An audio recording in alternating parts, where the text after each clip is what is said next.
ॐ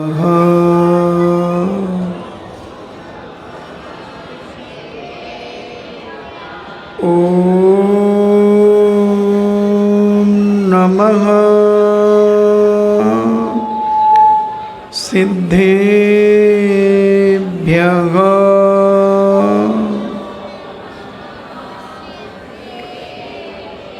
ॐ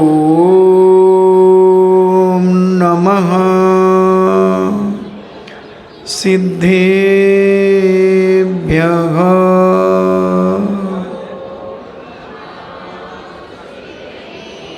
नमो अरिहन्ताणं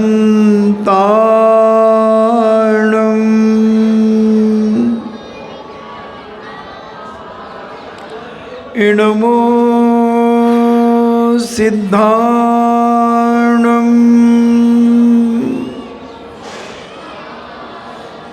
नमो आयर्याणं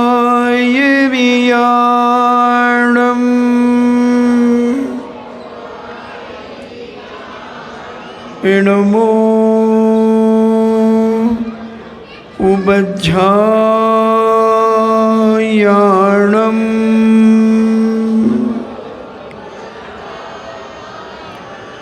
नमो लोये सब्बेसाभूणं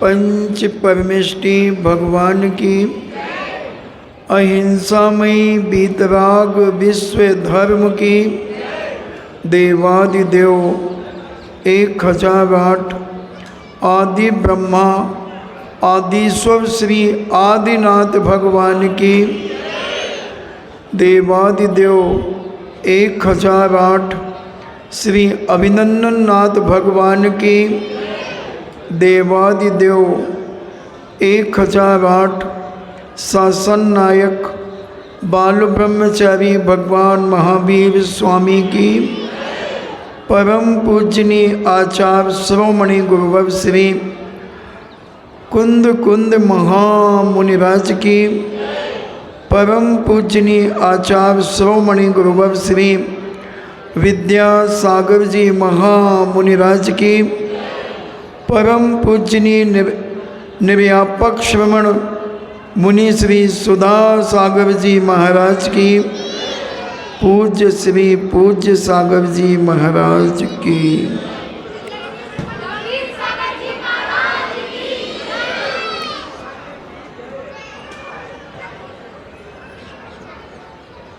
कल कहा था कि जहाँ शांति होती है व्यक्ति को आनंद आता है और जहाँ शांति नहीं होती व्यक्ति परेशान होता है। बहुत सारे काम हम शांति के लिए करते हैं मगर जब उसके बदले में हमें अशांति मिलती है तो हम बहुत दुखी हो जाते हैं और इतने दुखी हो जाते हैं कि हम मरने तक की सोच लेते हैं। ना जाने हम इतनी जल्दी विकल्पों में आ जाते हैं। तुम कितने परेशान हो, तुम कितनी बातों में दुखी हो जाते हो। तुमसे बड़ी बड़ी परेशानियाँ बड़ी बड़े सतियों को आई हैं मगर वो सतियाँ कभी अशांत नहीं हुई। उन्होंने कभी बुरा भाव नहीं किया, कभी बुरा भाव नहीं किया किसी ने, क्योंकि वो जानते थे कि ये सारा का सारा हमारा किया हुआ ही षड्यंत्र है। और जो व्यक्ति ये समझ लेता है फिर वो किसी भी वातावरण में रहे वो शांत रहता है। एक व्यक्ति के घर में एक व्यक्ति बिल्कुल काले कपड़े पहन करके आया, पूरी पैंट काली, शर्ट काली, कैप काली, काले मोजे, उसके हाथों के ग्लोव्स काले, पैरों के मोजे काले और उसने अपने चेहरे पे भी कालोंच लगा करके रखे थे। और वो श्रावक के गृहस्थ के घर में जब वो व्यक्ति आया तो उसने बड़ी शालीनता से पूछा कि भाई तुम काले कपड़े क्यों पहने हो। उसने कहा कि मेरी गुस्सा मर गई है, मेरा अहंकार मर गया है, मेरी माया मर गई है, मेरा लोभ मर गया है, इसलिए मैं शोक में काले कपड़े पहना हूँ।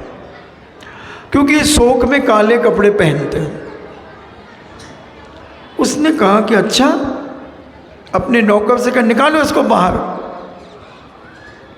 अब उसने हाथ पकड़ करके घसीट दिया, उसे बाहर निकाल दिया। फिर उस श्रावक ने फिर बुलाया, आप अंदर आओ। अंदर आकर के फिर धक्के मार करके बाहर निकाला। वो बेचारा 10-20 कदम गया होगा, फिर बुलाया, वो फिर आ गया और फिर उसे थप्पड़ मार करके बाहर निकाला। वो बेचारा बाहर निकल गया।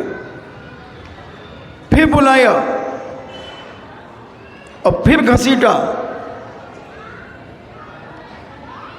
फिर उसे बाहर निकाल दिया, वो निकल गया। 50 कदम गया होगा, फिर घसीट करके बुला लिया, इधर आओ।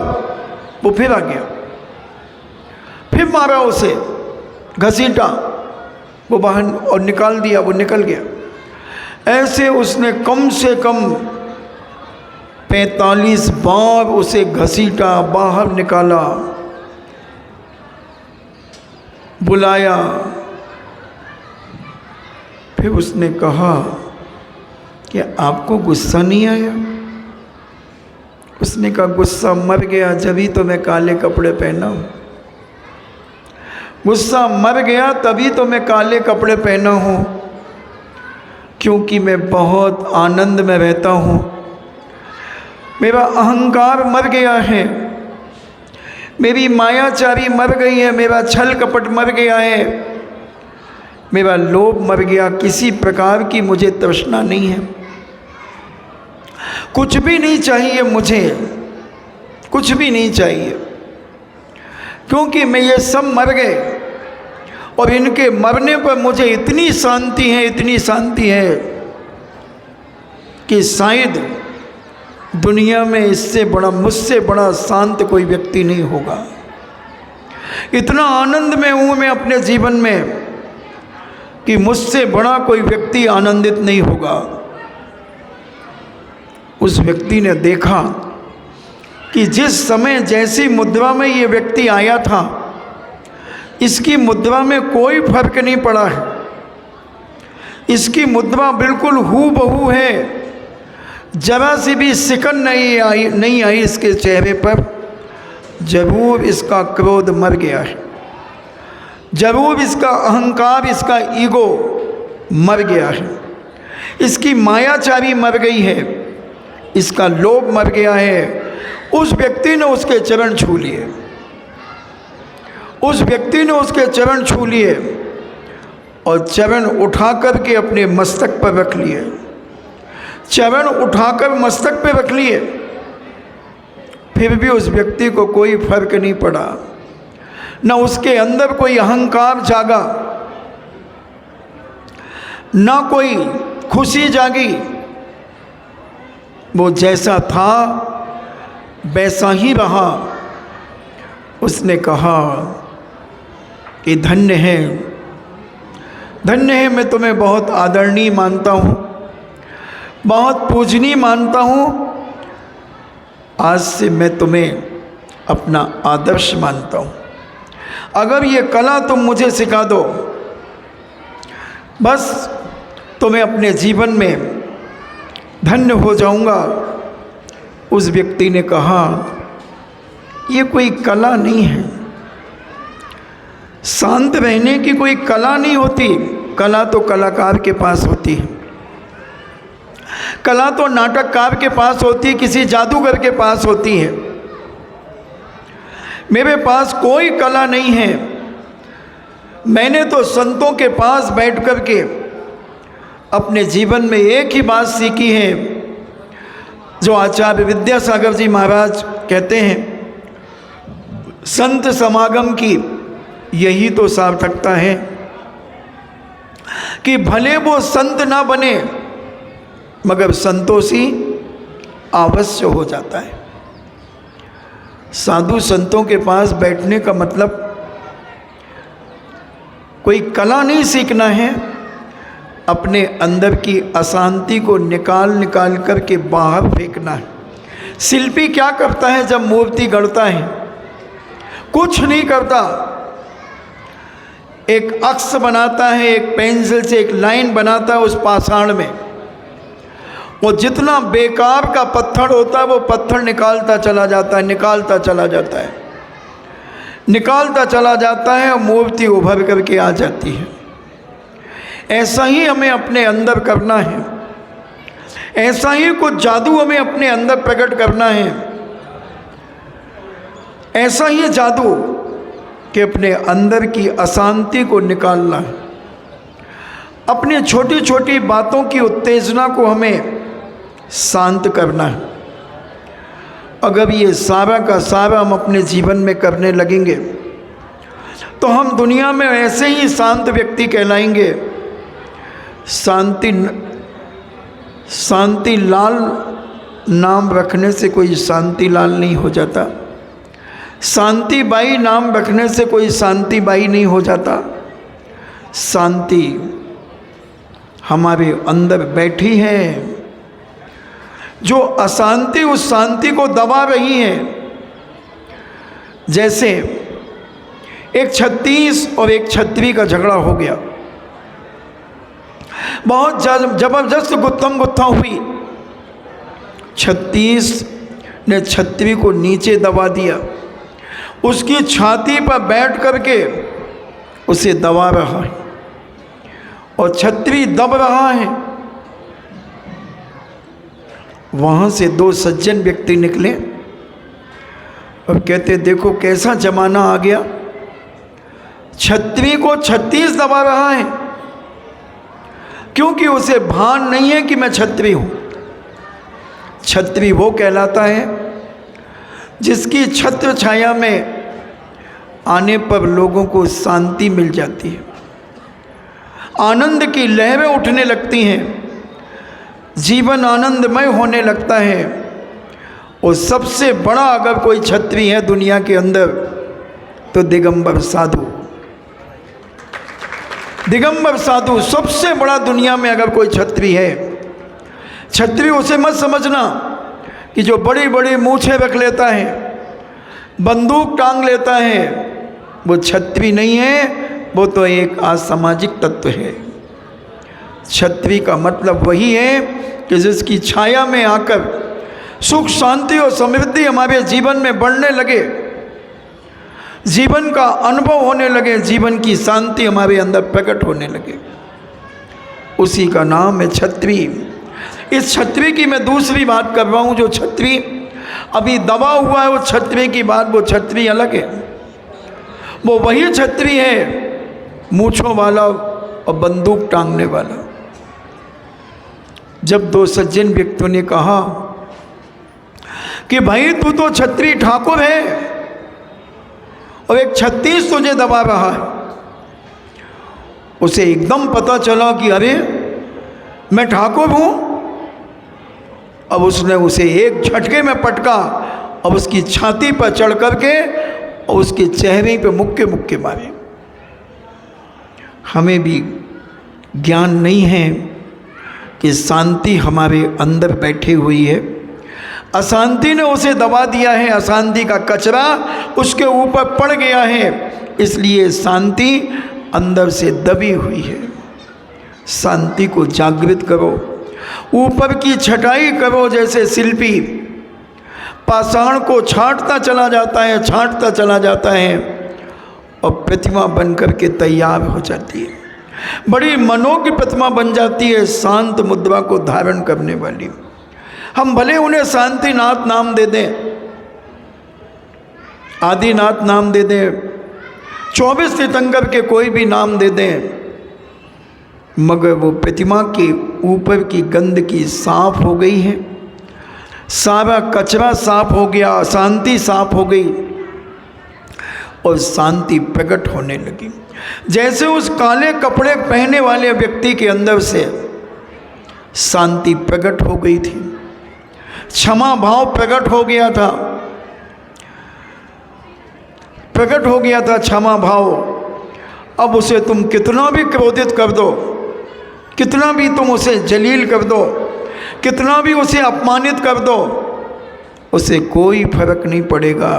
इसी का नाम है फकीर, इसी का नाम है फकीर, इसी का नाम है साधु, इसी का नाम है धर्मात्मा। हमें अपने अंदर टटोलना है, हमें अपने अंदर टटोलना है कि हम कहीं नरक से तो नहीं आए हैं। मैं विचार कर रहा था कि लोग आज के ज़माने के लोग कहते हैं, जो ज़्यादा पढ़े लिखे होते हैं, कि महाराज जी जोड़ियाँ ऊपर से बन के आती हैं, स्वर्गों से बन के आती हैं। और अधिकतर वो लोग कहते हैं जो लव मैरिज करने के विचारों में रहते हैं। और जितने लोग लव मैरिज करते हैं, जितने लोग करते हैं, तो मैं आज थर्मामीटर दे रहा हूँ उस चीज़ का। 6 महीने के बाद, 6 महीने क्या 2 महीने के बाद क्या उनके जीवन में अशांति होती है। चैलेंज है हमारा, एक भी लव मैरिज आज तक जीवन के अंत तक शांतिपूर्ण नहीं रही। क्या घमासान होती है, क्या एक दूसरे का अपमान करते हैं, क्या एक दूसरे को जलील करते हैं। जलील क्या, जमीन के नीचे भिजवा देते हैं, जमीन के नीचे भिजवा देते हैं। क्या दुर्दशा होती है लव मैरिज करने वालों की। आए दिन झगड़ा, आए दिन झगड़ा, आए दिन झगड़ा। वो कहते हैं ऊपर से जोड़ी बन के आई, मैं कहता नीचे से जोड़ी बन के आई है। ये नरकों से जोड़ी बन के आई है, क्योंकि नरकों में वो एक दूसरे से झगड़ा पूरा नहीं कर पाए, तो यहाँ मनुष्य मनुष्य नहीं बनकर, पति पत्नी बनकर यहाँ झगड़ते हैं। क्योंकि नरकों में तो मार काट होती है। एक समय के लिए शांति केवल होती है जब किसी तीर्थंकर का जन्म होता है, बाकी 24 घंटे कुत्तों जैसे लड़ते हैं। कुत्ते तो कम से कम थोड़ी देर के लिए शांत हो जाते हैं, कुत्ते तो थोड़ी देर के लिए शांत हो जाते हैं, मगर ये छोटी छोटी बातों में डाउट करना शुरू हो जाता है और इतना जलील कर दिया जाता है कि उसके हाथ का पानी पीना भी स्वीकार नहीं करता। और जब आएगा तू करके बात करेगा, वो भी तू करके बात करेगी, और कितना अपमान एक दूसरे का होता है कि वो रोड पर आ जाता है। तो ये नरक से आए हैं क्योंकि वहाँ पूरी कसाई नहीं निपटा पाए, वहाँ पूरा नहीं लड़ पाए, इसलिए वो जो लड़ना बाकी था अब ये मनुष्य पर्याय में आकर के लड़ रहे हैं। ये गलत फहमी निकाल देना कि जोड़ी ऊपर से बन के आती है। फिर तलाक क्यों हो जाता है? 6-6 महीने में, 8-8 महीने में, साल 2 साल में तलाक क्यों हो जाता है? गोलियां क्यों चल जाती हैं फिर एक दूसरे के ऊपर? अगर जोड़ी बन कर के आई है तो गोलियां क्यों चल गई, थप्पड़ क्यों पड़ गए, तलाक क्यों हो गया? ये नियम से नरक से आए हैं बंधुओं, नरक से आए हैं, क्योंकि नरक में 24 घंटे मार धाड़ होती है। तिल तिल करें देह के खंड, असुभ बिड़ावें दुष्ट प्रचंड। वहाँ मार काट के अलावा कुछ नहीं होता। इसलिए यहाँ पर भी वही दशा, क्योंकि वहाँ का अभी पूरा निपटा नहीं कायदा, पूरी व्यवस्था नहीं निपटी। जैसे कोई व्यक्ति बहुत जल्दी में हो, उसकी ट्रेन छूटने वाली है, 15 मिनट का समय है, घर से निकलने में अब खाली पेट है, तो उसकी माँ कहती थोड़ा तो खा ले, थोड़ा तो खा ले, दूध ही पी ले, थोड़ा नाश्ता कर ले। वो थोड़ा सा खा लेता है, दूध पी लेता है और भागता है ट्रेन में। फिर जो टिफ़िन साथ में होता है वो टिफ़िन 12-1 बजे 2 बजे खा लेता है। ऐसे ही मैंने विचार किया कि अभी नरकों में इनकी कसाएँ पूरी नहीं हुई थी, इनकी लड़ाई पूरी नहीं हुई थी, थोड़ा सा इन्होंने नरकों में अभी कष्ट भोगे, कष्ट दिए, अब ये पुनः यहाँ पर बदला ले रहे हैं पति पत्नी बनकर। अब ये कसायों में अपनी ज़िंदगी विनाश कर रहे हैं, क्योंकि इनका कोई प्रेम नहीं था, प्रेम नहीं था। और महाराज ने कहा भी एक दिन कि जो जिसको बुलाता है वो सगा मत मानना, वो पूर्व जन्म का बैरी है, वो सगा बनकर के अपने बैर का बदला ले रहा है और तुम्हें रुला बुलाकर अपने जीवन में आनंद मना रहा है, खुशी मना रहा है। तो नरकों की दशा तो आप जानते हैं, आपने 6 डाला पड़ी होगी। क्या वेदना है नरकों की, क्या झगड़े हैं नरकों के, और वो तुम वहाँ पूरे नहीं निपटा पाए क्योंकि तुम्हें शायद 10,000 वर्ष की उम्र मिली होगी। सबसे कम उम्र नरक की 10,000 वर्ष की है, वो मिली होगी। तुम्हारा थोड़ा सा भी झगड़ा बाकी रह गया होगा और तुम यहाँ मनुष्य पर्याय में आ गए तो ये 150 साल झगड़ करके निकालोगे, एक दूसरे का खून पी करके निकालोगे। विचार करना पड़ेगा। इसलिए धारणा बदल देना बंधुओं। जितने लोगों की ये धारणा बनी है कि जोड़ी ऊपर से बन के आती है, और मैंने कहा है जोड़ी नीचे से बन के आती है। और आपको अनुभव होगा, जिन जिन की सेटिंग में शादी हुई है, जिन की, वो कभी शांत नहीं रह सकते, झगड़ेंगे ही झगड़ेंगे। शायद मैंने एक दिन एक घटना सुनाई होगी, प्रासंगिक है, पुनः सुना देता हूँ। एक नगर में युवा और युवती दोनों अपना पाणी ग्रहण करके आए और बहुत दोनों में एक दूसरे में अपार प्यार था। लव मैरिज थी और इतना प्रेम से रहते थे, इतने प्रेम से रहते थे कि पूरे नगर में उस परिवार की चर्चा हो गई कि अगर जीवन में जीवन साथी हो तो ऐसी हो। कभी अपने पति से आगे एक कदम नहीं चली, सदा पति से एक कदम पीछे चलती थी, कभी बिना सिर ढके कभी घर से कदम बाहर नहीं रखा। इतनी मर्यादित रहती थी, इतनी। हर नगर की नारी अपनी बहू से कहती थी, देख बेटा, उसको देखो कितना आदर से अपने पति से कितना कम बोलती है, कितना आदर से जीवन जी रही है। और ये चर्चा होते होते बड़े बड़े सेठ साहूकारों तक पहुंच गई, यहाँ तक कि राजा के पास तक पहुंच गई। रानी ने राजा से कहा कि आप इतना प्यार नहीं करते मुझे जितना वो जो नया दंपति आया है अपने नगर में, वो दोनों एक दूसरे को कितना चाहते हैं, कितना प्यार करते हैं। राजा ने कहा, तू समझती नहीं है भोली, वो तुझे मालूम है वो लव मैरिज हुई है। तो क्या हुआ? और हम दोनों ने अरेंज मैरिज की। मेरे पिता भी राजा थे, तेरे पिता भी राजा थे, हम दोनों की कुंडली मिलाई गई है। हम दोनों को राजाओं ने, और भी हमारे तरफ के राजाओं ने, तुम्हारे तरफ के राजाओं ने, दोनों की हैसियत देखी है और सब कुछ देखा। हमारा कुल देखा, हमारा कुलाचार देखा, हमारे सारे आदर्श देखे हैं, सब कुछ देखा है। फिर उसके बाद में ये पाणी ग्रहण हुआ है। हाँ बोले, कुछ भी आप मुझे समझाओ नहीं, आप मुझे बिल्कुल भी पसंद नहीं करते हो, नहीं चाहते हो। राजा कहता, पगली, आज 20 साल हो गए, कभी अपना झगड़ा हुआ आज तक? कभी तुमने मुझे तू करके बोला, मैंने तुम्हें कभी तू करके बोला? बताओ 20 साल में कभी अनबन हुई हो तो बताओ।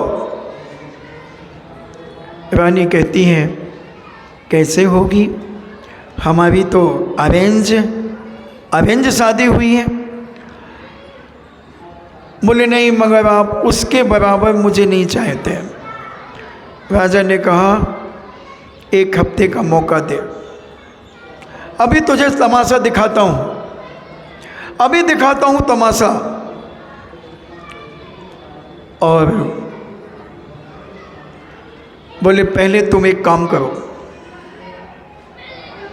तुम उसके पति के पास एक ऑफर भेजो,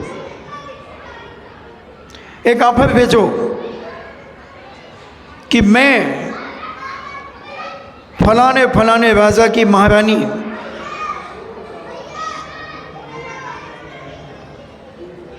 बच्चों, एक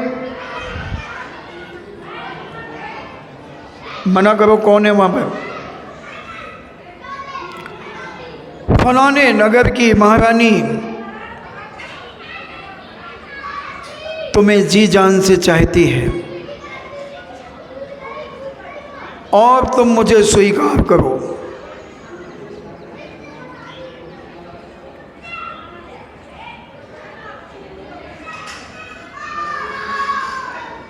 बंद कर दो, वहीं पर गेट बंद कर दो, ताला डाल दो। ये 9 महीने कैसे रहे होंगे ये बच्चे? जब ये इतने खुले में इतना कोलाहल मचाते हैं तो उस काल कोठरी में 9 महीने क्या किया होगा इन लोगों ने?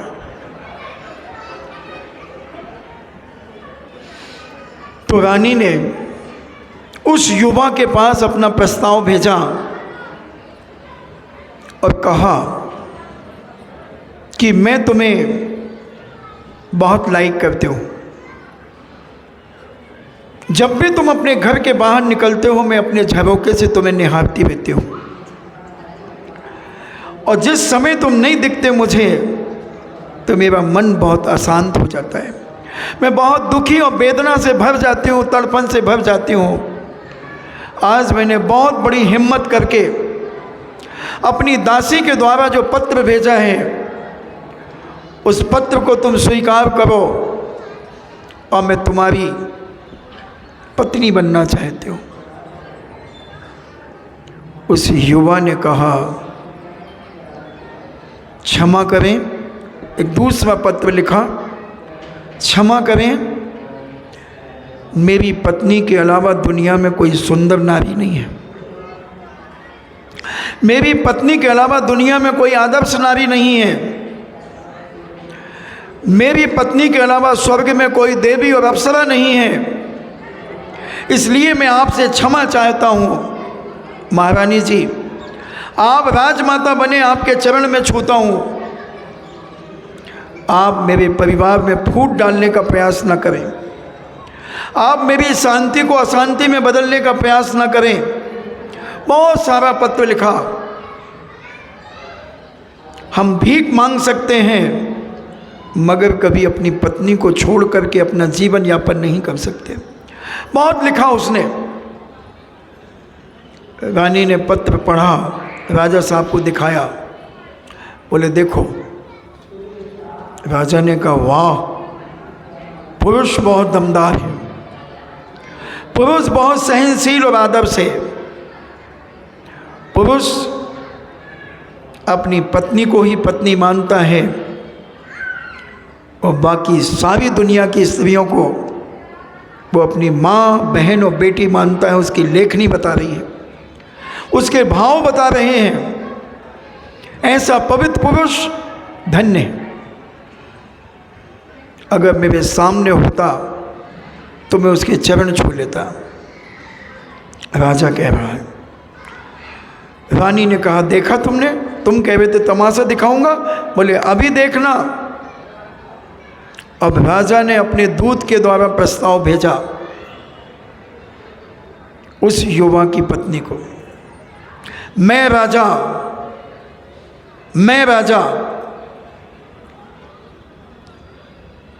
तुम्हें लाइक करता हूँ, तुम्हें पसंद करता हूँ। अगर तुम चाहो तो मैं तुम्हें पटवानी बनाने का पद दे सकता हूँ। हाँ या ना? पत्र में लिख दिया। अगर हाँ हो तो ना काट देना, और ना हो तो हाँ काट देना। ज़्यादा लिखने की कोशिश मत करना, ज़्यादा लिखने की कोशिश मत करना। हो सकता है मेरी शांति महाशांति में बदल जाए। अगर तुम हाँ लिख दोगी तो मेरी शांति महाशांति में बदल जाएगी, और अगर तुम ना लिखती हो तो मेरी शांति अशांति में बदल जाएगी। उसने पत्र पढ़ा।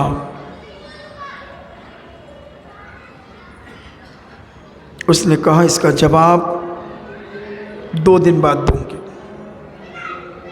और उधर हर घर में एक मसाल जलता था।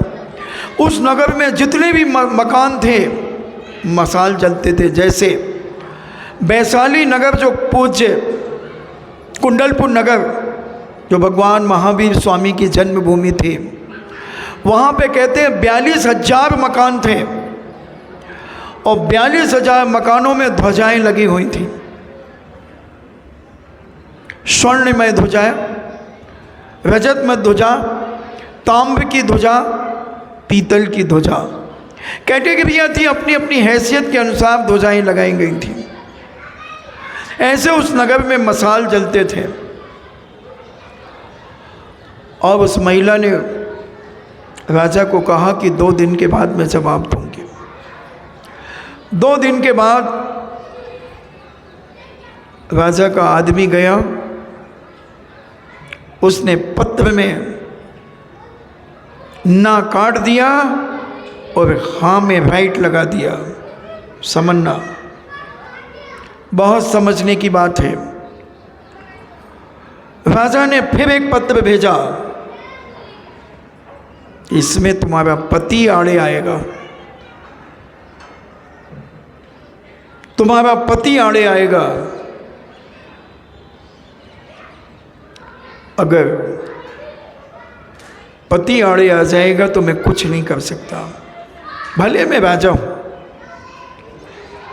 उसने पत्र लिखा, चिंता मत करो, मेरे महल के ऊपर जो मसाल जलता है 2 बजे से 3 बजे के बीच में अगर वो बुझ जाए तो समझ लेना मैंने तुम्हारा खटका ख़त्म कर दिया, और अगर ना बुझे तो समझ लेना वो खटका अभी जीवित है। राजा ने 1 चार की गांठ तैयार कर दी और उसके मकान के पास छुपा करके खड़ी कर दी। बोले जैसे ही वो मसाल बुझे हो तुम 1 चार की गांठ जाकर के उस महिला को अरेस्ट कर लेना, बंदी बना लेना। और राजा और रानी विचार करते हैं कि देखो क्या होगा। छत पर खड़े हैं राजा और रानी रात्रि में। प्रतिदिन की भांति उस नारी ने अपने पति का मान सम्मान किया, जो भी प्रतिदिन की चर्या और क्रिया थी वो की। और जब वो सो गया, इसने सोने का बहाना किया, और 2 बजे जब इसने घड़ी में देखा, निकाली तलवार और अपने पति की गर्दन काट दी। जैसे ही मसाल बुझा, सैनिक 1 चार की गांठ दौड़ी। जब तक तो सब खेल हो चुका था, हो चुका था। बंदी बना लिया गया, राज दरबार में पेश किया गया। राजा ने कहा इतना सारा तुम्हारा पाखंड क्या था? ये क्या तुम्हारा असली प्रेम था? क्या तुम दोनों पति पत्नी एक दूसरे को चाहते थे? पति जरूर चाहता था तुम्हें, मगर तुम पति को नहीं चाहती थी। तुम्हारा पाखंड था, तुम्हारे मन में पाप था, अशांति थी। और तुम्हारे पति के मन में शांति थी, प्रेम था, वात्सल्य था, अपनत्व था, सब कुछ था, तुमने उसको मिटा दिया। लव मैरिज आज तक दुनिया में कभी सक्सेस नहीं हुई। इसी ललितपुर में देख लो ना, हाथ कंगन को आरसी क्या और पढ़े लिखे को फारसी क्या। अबे तुम्हें तो एक दो मालूम होंगी, इधर तो इतनी लंबी लिस्ट है हमारे पास। वो दादा दोनों मिलकर के इशारा कर रहे। मैं उड़ती चिड़िया के पर पहचानता हूं कि वो बीट कहाँ करेगी। एक सरदार जी थे और सरदार जी के ऊपर एक चिड़िया ने बीट कर दी। तो सरदार जी कहते हो पाजी चड्डी नहीं पहनती।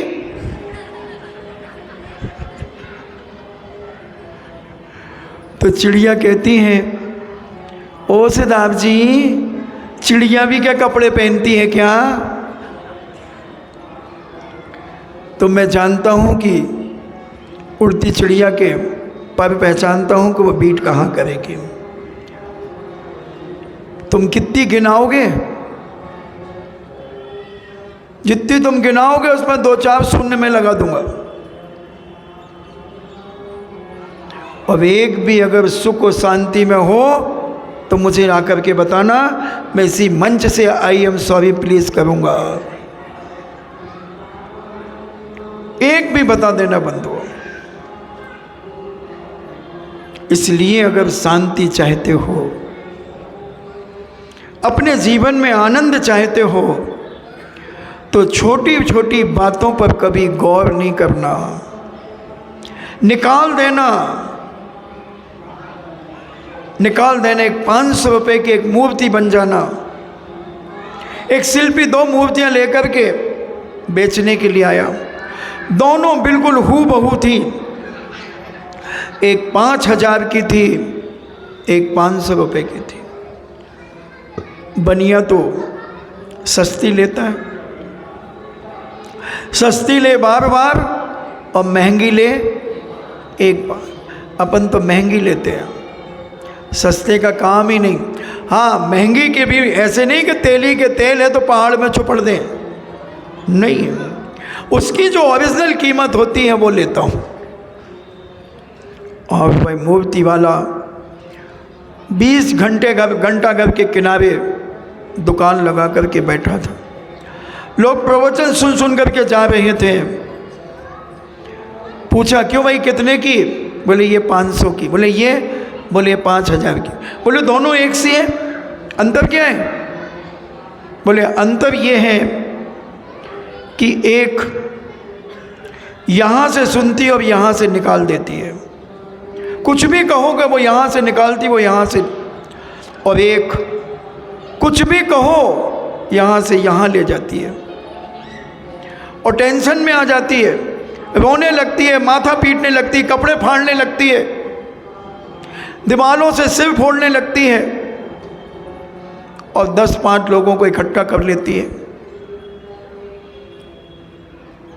अच्छा कौन सी चाहिए बाबूजी? बोले अभी तो 500 ही वाली ठीक है, क्योंकि हमारे घर में वो रहेगी तो हमारी श्रीमती सुधर जाएगी, शिक्षा लेगी उस मूर्ति से कि ये यहाँ से सुनती और यहाँ से निकाल देती है, और चेहरे में कोई फर्क नहीं पड़ता। चेहरे में वही शांति, वही आनंद, वही अपनत्व, वही प्रेम, वही वात्सल्य, वही पवित्रता, क्योंकि वो छोटी छोटी बातें कभी ध्यान में लाती नहीं। गृहस्थी में रहकर के अपने जीवन को अगर शांतिमय बनाना है तो कभी भी छोटी छोटी बातों में उलझो ही नहीं, बच्चों की बातों में कभी उलझो नहीं। हम कभी कभी इतने नीचे गिर जाते हैं। अगर 2-3-4 भाई एक साथ रहते हैं तो कभी कोई बच्चे से कोई गलती हो जाती है तो हम उस गलती को इतना इशू बना लेते हैं, उसने हमारे बच्चे को मारा क्यों? अरे भाई वो बच्चे तो अभी 5 मिनट में एक हो जाएंगे, तुम क्यों उलझ रहे हो? हम सांगानेर में थे 1994 में, बहुत गर्मी थी। एक नीचे छोटा सा कमरा था, उसमें मैं बैठता था, एक खिड़की थी वहाँ से, वहीं पीछे एक गली थी और उसमें 3-4 परिवार सिंधियों के रहते थे।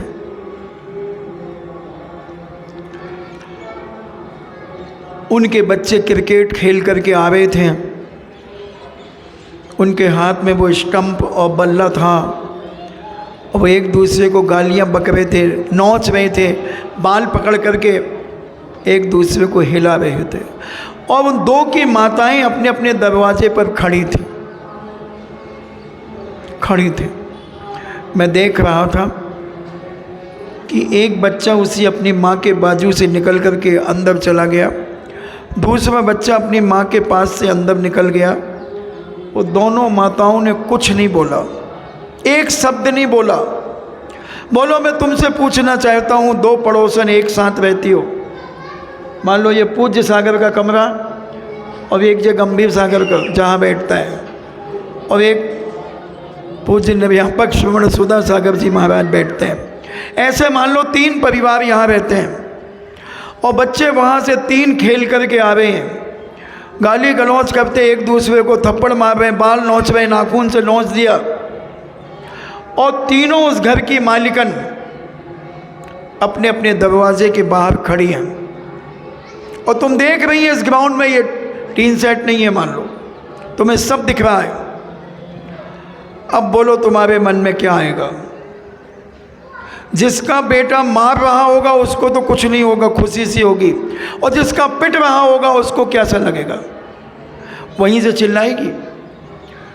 क्या चिल्लाएगी मैं कहना नहीं चाहता।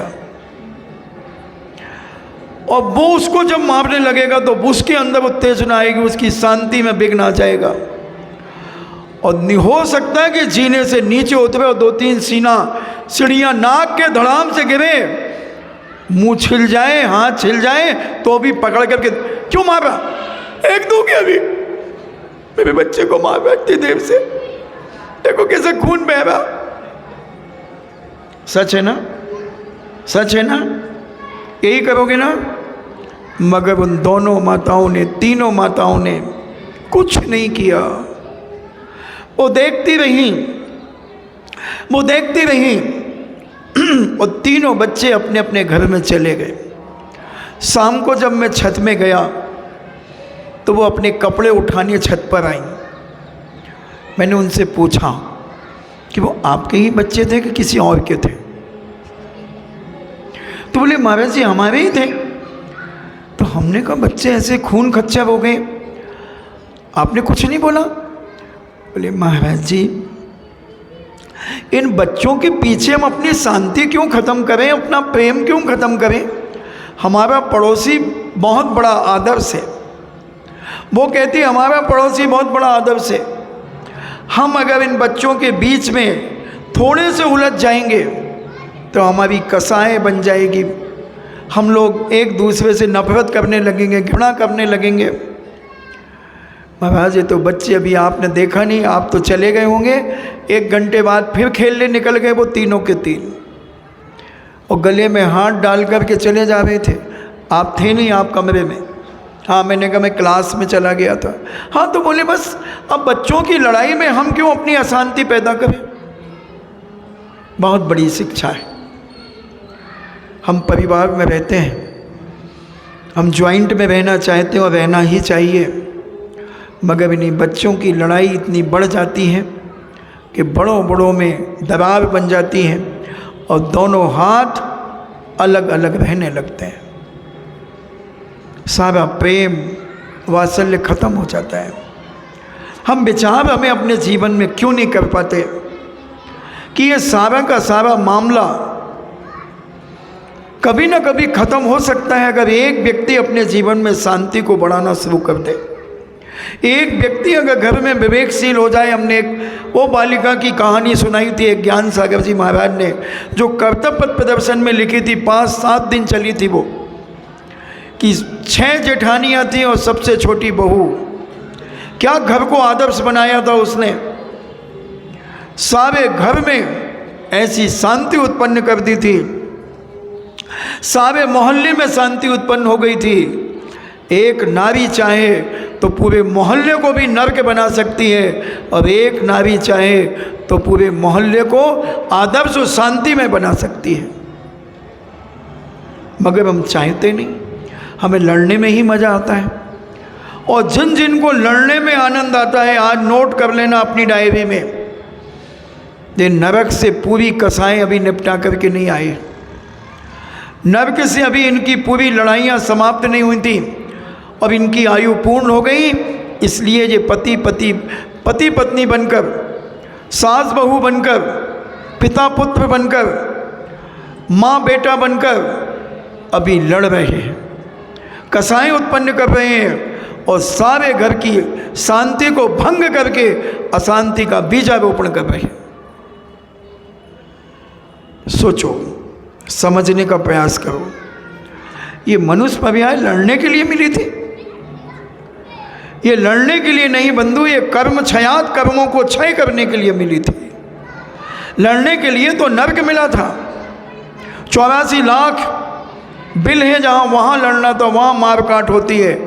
मगर ये मनुष्य पर्याय में तो कर्म क्षय किए जाते हैं। स्वर्गों में वैभव प्राप्त करके आनंद लिया जाता है, भोग भूमि में भोगों को भोग करके आनंद लिया जाता है, त्रिवेंचों में छल कपट मायाचारी करके जीवन जिया जाता है। मगर एक ऐसी ये मनुष्य पर्याय, ऐसा ये जंक्शन है कि इस जंक्शन में बैठकर हम अपने जीवन का आनंद लेके पंचम गति को जाया जाता है।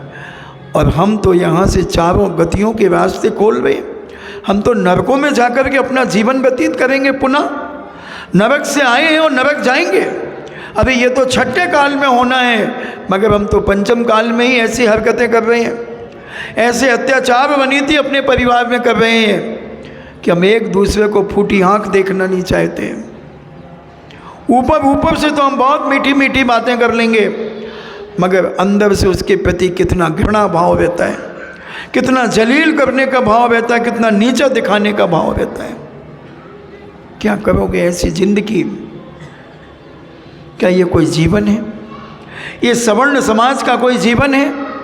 ये उच्च कुलीन व्यक्तियों का जीवन है? अरे उच्च कुलीन व्यक्ति तो जहाँ खड़ा हो जाता है, सारे लोग उसके पैर छूने के लिए आ जाते हैं, उससे नमस्कार करने के लिए आ जाते हैं, राम राम करने के लिए आ जाते हैं। मगर आज कितने लोग तुम्हें सम्मान देते हैं? अगर हम अपने अंदर शांति प्रकट करना शुरू कर दें, हमने कहा है सबके चरणों के पास शांति बैठी है। वो ऊपर चढ़ना चाहती है, तुम्हारे मस्तिष्क में आना चाहती है, तुम्हारी मानसिकता में शांति लाना चाहती है, देना चाहती है, मगर तुम उसे धुतकार रहे हो, उसे गिरा देते हो। वो चढ़ती है, तुम गिरा देते हो। जैसे ही तुम्हारा कोई हमदर्द मिलता है और तुम उससे जब वार्तालाप करते हो, वो शांति थोड़ी ऊपर चढ़ने लगती है। कितना सरल स्वभावी है ये व्यक्ति, कितना अच्छा है ये व्यक्ति, और चढ़ता है ऊपर। और वो व्यक्ति गया और तुमने घर में प्रवेश किया और फिर आवेश में आ गए, वो शांति फिर नीचे गिर गई, फिर नीचे गिर गई। तुम्हारी मानसिकता कितनी गंदी हो गई है, तुम्हारा सोच कितना गंदा हो गया है। और जब तक ये सोच गंदा रहेगा, तब तक हम गंदे के गंदे रहेंगे। हम कभी शुद्ध पवित्र नहीं हो सकते। शुद्ध पवित्रता के लिए हमें अपनी मानसिकता को पवित्र करना होगा। ऊपर से हम कितने भी स्वच्छ हो जाएं, हम कितने भी साफ सुथरे कपड़े पहन लें, उससे कुछ होने वाला नहीं। हम बहुत मल मल करके नहा लें, एक हफ्ते में 1 लक्स की बट्टी हम ख़त्म कर दें, कोई फर्क नहीं पड़ता। हम रानी पाल में डूब जाएं, टिनो पाल में डूब जाएं, कोई फर्क नहीं पड़ता। ऊपर की सफाई में कुछ नहीं रखा है बंधुओं। जब तक हम अपने मस्तिष्क के अंदर की सफाई नहीं करेंगे, तब तक हमारे जीवन में शांति आना असंभव असंभव असंभव है। शांति की खोज में दुनिया घूम रही है। हमने एक दिन कहा था कि शांति कहीं बाजार में नहीं मिलती है, शांति तुम्हारे पास ही है, मगर उस पर तुमने अशांति के इतना कूड़ा कचरा इतना डाल के रखा है कि वो बेचारी शांति दबी हुई है, दबी हुई है। वो शांति निकलना चाहती है मगर फिर तुम उसके ऊपर कचरा डाल देते हो। जैसे तैसे वो उठना चाहती है, ऊपर आना चाहती है, मगर तुम उसे पुनः नीचे गिरा देते हो, पुनः उसे पैरों से कुचल देते हो। और शांति तो शांति है, वो बेचारी न चीखती है न चिल्लाती है, वो शांति से रहती है, वो शांति से रहती है। वक्त है, अभी कुछ नहीं बिगड़ा है, अभी भी शांति तुम्हारे अंदर आ सकती है। थोड़ा सा सोच बदलना है, थोड़ी सी विचारधारा बदलना है, थोड़ी सी सहन शक्ति को बढ़ाना है, थोड़ी सी सहन शक्ति को बढ़ाना है और अपना सोच छोटा नहीं करना, थोड़ा सा बड़ा सोचना है। और जब हम बड़ा सोचना शुरू करेंगे तो नियम से हम सहनशील बनेंगे, और जब सहनशील बनेंगे तो शांति हमारी उजागर होने लगेगी, कचरा नीचे दबने लगेगा और शांति ऊपर उठने लगेगी। विचार करो, समझने का प्रयास करो, जानने का प्रयास करो। बहुत गई भाई, थोड़ी थोड़ी भी अब जाए। और जब तक इसमें एक कारण, अनेक कारणों में एक कारण तुम्हारी भोजन की थाली भी है जो अशांति पैदा कर रही है, तुम्हारी अभक्षता भी है जो अभक्षता के कारण, तुम्हारा भोजन के कारण तुम्हारी मानसिकता भ्रष्ट हो रही है। चॉकलेट खाते हैं अपन, टॉफ़ियाँ खाते हैं अपन, चॉकलेट अलग होती है, टॉफ़ी अलग होती है, दोनों एक ही होती हैं, अलग अलग होती है। एक चूसने वाली होती है और एक चबाने वाली होती है। हाँ, और बताते हैं आजकल कुछ चॉकलेटों में अंदर शहद होता है, गोलियों में। तुम उन्हें खाते हो तो तुम्हारे मस्तक को वो खा जाती है। बहुत सारी चीज़ें तुम खाते हो गंदी, उन गंदी चीज़ों के कारण भी तुम्हारे मन में चिड़चिड़ापन, अशांति उत्पन्न होती रहती है। आज मैं तुम्हें नींबू की गोली बनाना बताता हूँ, क्योंकि नींबू की गोली कैसे बनती, नींबू का चॉकलेट कैसे बनता है, और संतरे की भी बताऊंगा कि संतरे की चॉकलेट कैसे बनती है। बनाओगे? बनाओगे? खाओगे? खाओगे? अब बाजार में जो मिलती है वो सैकरीन से युक्त मिलती है, और ये हम बनाएंगे, तुम्हें बता रहे हैं। बोलो क्या बताएं? सोयाबीन की चॉकलेट बनाना बताएं, दूध की चॉकलेट बनाना बताएं, संतरे की चॉकलेट बनाना बताएं, गुड़ की चॉकलेट बनाना बताएं, नींबू का चॉकलेट बनाना बताएं, घर में बनाए अमृत कोल्ड ड्रिंक्स। महाराज जी जल्दी बताओ, जल्दी बताओ। तो तुम्हें हम संतरे की बताते हैं। 1 कटोरी बूरा और 5-6 संतरे का रस, स्वाद अनुसार काला नमक और सेंधा नमक, जो तुम्हें जितना स्वाद जैसा चाहिए हो।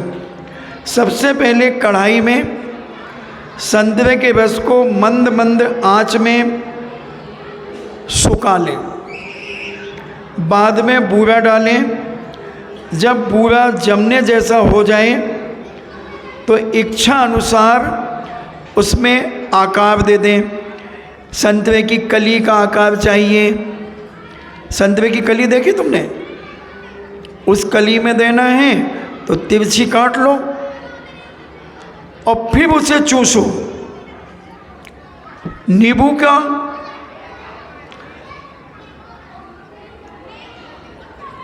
एक नींबू, 1 कटोरी बूरा, नमक स्वाद अनुसार, काला नमक और सेंधा नमक और काली मिर्च। ज़्यादा मत डालना, 2-3 काली मिर्च, नहीं तो तुम चटपटा जाओ। तो कढ़ाई में नींबू के रस को सुखा लें, बाद में बूरा, नमक, काली मिर्च डाल लें और जब वो जमने लगे तो अपनी इच्छा अनुसार जिस आकृति में बनाना है, उसकी डिजाइन जैसी देना है वैसी दे दो। और फिर देख लो, नींबू की चॉकलेट बन गई, संतरे की चॉकलेट बन गई, सोयाबीन की चॉकलेट ले लो, 1 कटोरी सोयाबीन का पाउडर। और अगर ज़्यादा मेंबर है तो कटोरी बढ़ाते जाना, संतरे बढ़ाते जाना। ये एक दिन में 2-2 बताएं तो ठीक रहेगा, नहीं तो अपन भुलक्कड़ भी तो है। तो ये आप घर में बनाएं और इनको अच्छे से पन्नी के पैकेट में रख दें, और बच्चा जब स्कूल जाए तो उसे 1 पैकेट पकड़ा दें, और बच्चा चूसता रहेगा, अपने दोस्त को भी चुसाएगा। तो ये सारी की सारी चीज़ें जब तुम थोड़े काम में बिजी रहोगे तो तुम्हें मन में शांति भी आएगी। खाली दिमाग शैतान का। आज की माताओं बहनों को तो कोई काम ही नहीं है, कोई काम नहीं है। बताओ क्या काम है? कोई काम नहीं, केवल 2.5-3 घंटा। हेलो, अरे वो अपन को किटी पार्टी कब करना है? अपन 15 दिन पहले तो अभी गए थे ना, रक्षाबंधन के 3 दिन पहले गए थे। अब कहाँ चलना है? नहीं अभी नहीं, अभी वो हम लोग जा रहे हैं, अभी बाद में चलेंगे। तुम नहीं जाओगे? चलो हम लोग बाकी लोग निकल जाते हैं, डेट फिक्स कर लेंगे, मीटिंग कर लेंगे। अबे हेलो, मार्केट कब चलना है?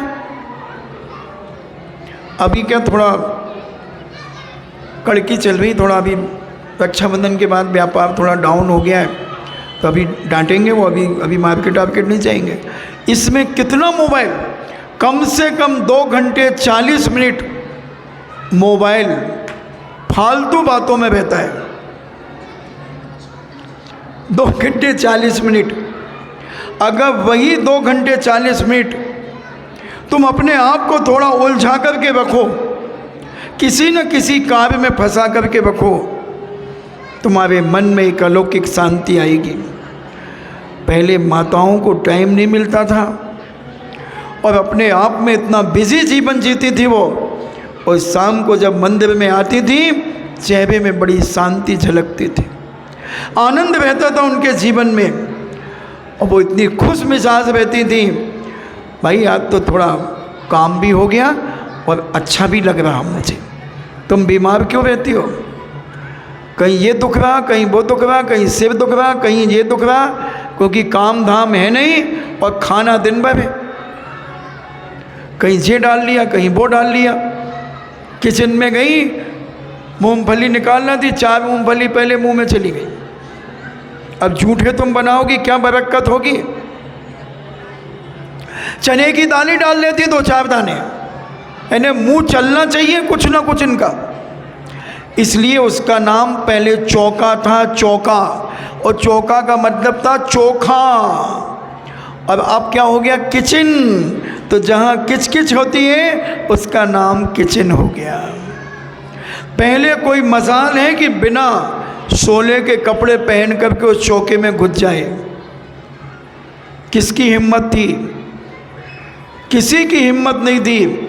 आज बिना नहाए बच्चे का टिफिन बन जाता है। बनता कि नहीं? जिनके घर में बच्चे, उनसे पूछो, जिनके घर में बड़े बड़े हो गए, उनकी थोड़ी कह रहा हूँ कि टुकरियाँ सबसे पहले ऐसे ऐसे हिलाती, वो तो बुढ़ापे में हिल रही हैं ऐसी ऐसी। अभी क्यों हिला रहे हो? आज 90% घरों की यही दशा होगी। देर से उठना और फिर बच्चों का टिफिन बनाना, अशुद्धि में बनाना। क्या खाएंगे बच्चे? ज़्यादा हुआ तो ब्रेड रख दिया। इतने प्रमादी हो गए कि बच्चे का भोजन भी हमने खराब कर दिया। अशांति को मिटाओ और शांति को अपने जीवन में जागृत करो। यही मनुष्य पर्याय की सार्थकता होगी, नहीं तो कुछ नहीं। मनुष्य के बाद कहाँ जाना है? एक ही जगह है, एक ही जगह है। अगर इस प्रकार के लड़ाई झगड़े तुम्हारे जीवन में होते रहे छोटी छोटी बातों में अगर तुम लड़ते रहे और उसी समय अगर तुम्हें आयु बंद हो गया, जैसे राजा स्वर्णिक को पूज्य यशोदा महाराज के ऊपर सांप डालते समय आयु बंद हो गया, भगवान महावीर भी अपने मौसा को नरक जाने से नहीं बचा सके। बंधुओं, चेलना ने पूरी ताकत लगा दी। चेलना भगवान महावीर स्वामी के ग्रस्त अवस्था की मौसी थी, उसने भी पूरी ताकत लगा दी कि मेरा पति बच जाए। भगवान के समोसरण में ले गई। तीर्थंकर प्रकृति का वंद तो करा दिया, मगर नरक जाने से नहीं बचा पाई। तैयार हो जाना, किस समय आयु बंद हो जाए और तुम्हारा सारा पुण्य पाप की नाली से बह जाए और तुम दुर्गति में चले जाओ। इसलिए 24 घंटे अलर्ट रहना चाहिए, अच्छे परिणाम रखना चाहिए, पवित्र भावना रखना चाहिए, अपना सोच बहुत अच्छा रखना चाहिए। किसी भी वक्त भी आयु बंद हो जाए तो भी दुनिया की कोई ताकत हमारा विनाश और दुर्गति में न भेज सके। वक्त रहते हुए हमें समझना है, और नहीं समझे तो तैयार हो जाओ। ये लड़ाई झगड़ा करने वाले तैयार हो जाएं, और जब मैं यहाँ से स्वर्ग जाऊँगा फिर ढूंढूंगा कि कहाँ गए वो लोग जिनने मेरा प्रवचन सुना है, क्योंकि मैं अवधि ज्ञान से सब जान लूँगा। अच्छा बताओ, हम स्वर्ग जाएंगे कि नहीं जाएंगे? जाएंगे ना? पक्का? तो तुम्हें ढूंढेंगे, तुम्हें ढूंढेंगे, और जो दुर्गति गया उसकी चुटैया पकड़ करके नचाऊंगा और कहूँगा कि तुमने मेरे प्रवचन सुने थे, फिर भी तुम अपने आप को नहीं बदल पाए, फिर तुम्हें वहाँ संबोधन करूँगा। अगर तुम और ज़्यादा नीचे, क्योंकि 30वें स्वर्ग से नीचे 16वें स्वर्ग का जीव नहीं जाता, देव नहीं जाता, फिर मैं अपने किसी मित्र देव से कहूँगा कि जा भाई तू 4थे 5वें नरक में जा। बोले क्यों? अबे भाई हमारा एक ललितपुर का भक्त उस नरक में है और मैं जा नहीं सकता संबोधन करने, ले तू जा, मैंने अवधि ज्ञान से देख लिया कि वो वहाँ पर है, और तू जा, मेरा रूप बना करके जाना, विक्रिया से मेरा रूप बनाना, क्षुल्लक का रूप बना लेना तू विक्रिया से वहाँ पर, और उसे दिखाना, और वो मुझे देख करके उसे याद आ जाएगा, जाति स्मरण हो जाएगा, और उसे अवधि ज्ञान से वो भी जानेगा, अबे इन्हीं का प्रवचन तो सुनता था। बस उसी समय उसे पकड़ लेना, अब कहना अरे बेटा अभी भी मान जा, अभी भी मान जा, अब मत कर क्रोध, अब मत कर कसाएं, अब पलट कर बार मत कर, अब शांति धारण कर। तुझे कोई मारे तो तू पिटता रहना, मगर तू पलट करके मत मारना, तेरे जीवन का कल्याण हो जाएगा। रास्ता दे दूंगा। और वो आकर के मुझसे कहेगा कि मैं संबोधन करके आ गया और तुम्हारा कल्याण हो जाएगा। क्यों मुझे नरक भेजते हो? क्यों मेरे मित्र देव को नरक भिजवाओ? यहीं सुधर जाओ, यहीं मान जाओ। तो क्यों वहाँ की वेदना? 1000 बिच्छू एक साथ काटते हैं, वहाँ की भूमि का स्पर्श करते ही इतनी वेदना होती है, इतनी वेदना होती है जैसे 1000 बिच्छू एक साथ काट रहे हो। भूमि का स्पर्श करते ही। बिच्छू काटा किसी को? मुझे काटा,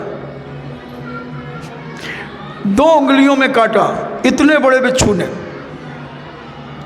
मैं जानता हूं कि एक बिच्छू की वेदना कितनी होती है, फिर 1000 बिच्छू की वेदना कितनी होगी, विचार कर लेना। इसलिए ना मेरे दोस्त देव को भिजवाओ नरक में, और न तुम नरक में जाओ। मेरी प्यारी माताओं, तुम तो अच्छी जगह जाओ, तुम अच्छे कुल की हो, अच्छे घर की हो, अच्छे समाज के युवा हो, युवतियाँ हो, और अच्छे उच्च कुल के कार्य करके अपने जीवन को ऊंचाइयाँ दो और शांति से अपने जीवन का मरण करना। इन्हीं मंगल भावना के साथ जिनवाणी स्तुति। जिनवाणी के ज्ञान से सूझे लोकालोक, सो बाणी मस्तक धरूं सदा देते हूँ धूप। हे जिन वाणी भारती तो ये जपो दिन रैन, जो तेरो सरना गहे सो पावे सुख चैन। देव भजो अरिहंत को गुरु सेवा निर्ग्रंथ, दया धर्म पालो सदा यही मोक्ष का पंथ। 9 बार नमोकार।